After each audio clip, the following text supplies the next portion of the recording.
Maintenant qu'on a vu comment fonctionne la grille par défaut, on va voir comment on peut personnaliser manuellement le comportement des colonnes, et notamment quand je réduis ma fenêtre. Donc là, par exemple, si je passe en version tablette, tous mes éléments se mettent les uns en dessous des autres. Donc pour comprendre ce qui s'est passé entre la version mobile et la version desktop, je vais me remettre en version desktop, donc en 1280 de large, c'est spécifié ici. Inspecter mon élément. Je vais me positionner sur une classe MD6. Et là, je m'aperçois que le Bootstrap indique bien que la classe col MD6 doit faire 50%. Okay. Et c'est valable pour tous les cols MD6. Très bien. Maintenant, qu'est-ce qui se passe quand je passe en version mobile? Et je m'aperçois que le Bootstrap ne définit plus de taille. Et vous savez qu'une div dont on ne définit pas de largeur, de width, est à 100% par défaut. C'est pour ça que tous mes éléments vont se mettre les uns en dessous des autres puisqu'ils sont tous à 100%. Mais si jamais je veux modifier ce comportement et je veux dire qu'en version mobile, les éléments restent les uns en dessous des autres, le Bootstrap va me donner la possibilité de le faire assez simplement.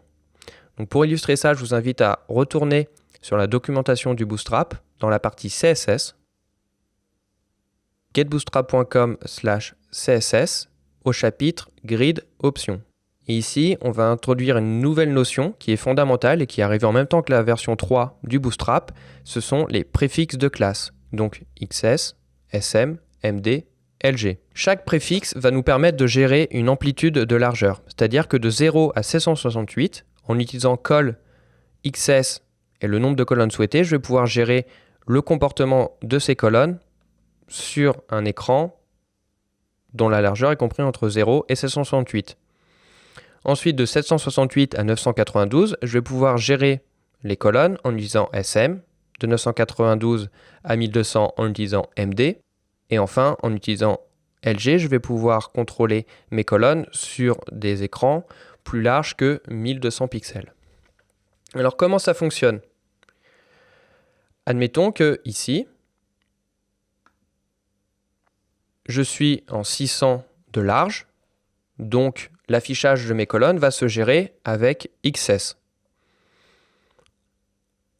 Je retourne dans mon code, et ici, à la place de MD, je vais mettre XS.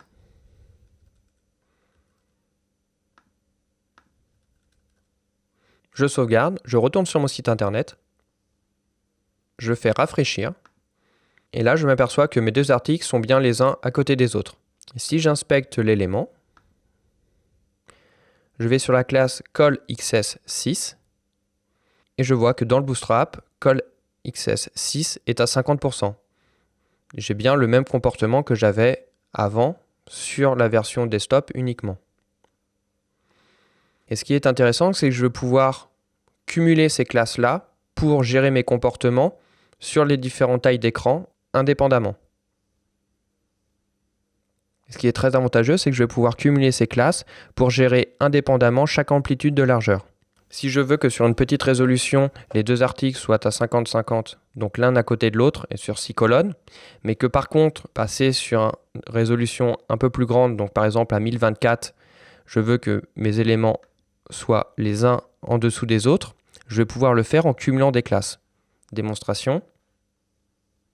Ici, je spécifie que pour une résolution entre 0 et 768, l'élément doit être sur 6 colonnes. Mais que sur une résolution comprise entre 992 et 1200, je veux qu'il soit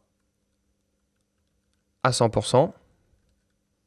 Alors ici, je vais pouvoir mettre col MD12 en plus. Je le fais également ici. Je sauvegarde.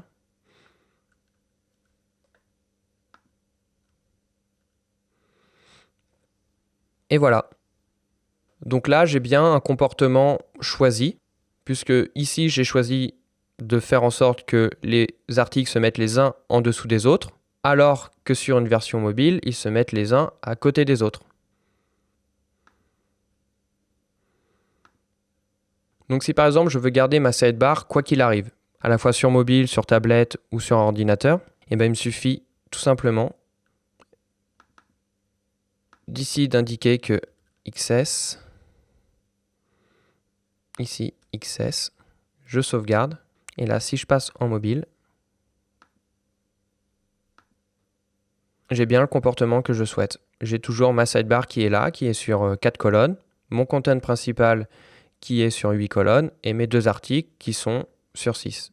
Donc là, la seule différence avec le desktop, c'est au niveau de mes articles. Pour être sûr de bien comprendre comment fonctionnent ces préfixes, on va retourner rapidement sur le site du Bootstrap. Et en fait, ça fonctionne comme ça. Si jamais je mets MD, si dans la classe de mon élément, je spécifie uniquement le préfixe XS, alors le nombre de colonnes que je vais indiquer va être valable peu importe la taille de l'écran. Puisque si je ne mets pas de SM, de MD, de LG, c'est le XS qui est pris en compte et qui est valable. Or, si je mets que col MD, comme vous l'avez vu au début de ce chapitre, au bout d'un moment, le Bootstrap va se permettre de redimensionner par défaut mes blocs et mes éléments. Si vous avez spécifié uniquement un préfixe XS, alors le nombre de colonnes que vous avez indiqué va être valable peu importe la taille de l'écran. Donc ça va être à vous, en fonction de vos besoins, de mettre le bon préfixe, en sachant que si vous spécifiez uniquement le MD par exemple, alors vous allez subir entre guillemets le repositionnement et le redimensionnement automatique et par défaut du Bootstrap. Et heureusement, grâce à ces 4 préfixes, vous allez pouvoir gérer vraiment toutes les amplitudes de votre site internet. En combinant ces préfixes, vous allez pouvoir gérer facilement le repositionnement et le redimensionnement de vos colonnes en fonction de la largeur de votre écran. Dans la prochaine vidéo, toujours en gardant à l'esprit cette logique de colonnes et de préfixes, on va voir d'autres arguments qui vont nous permettre de faire bouger nos colonnes comme on le souhaite.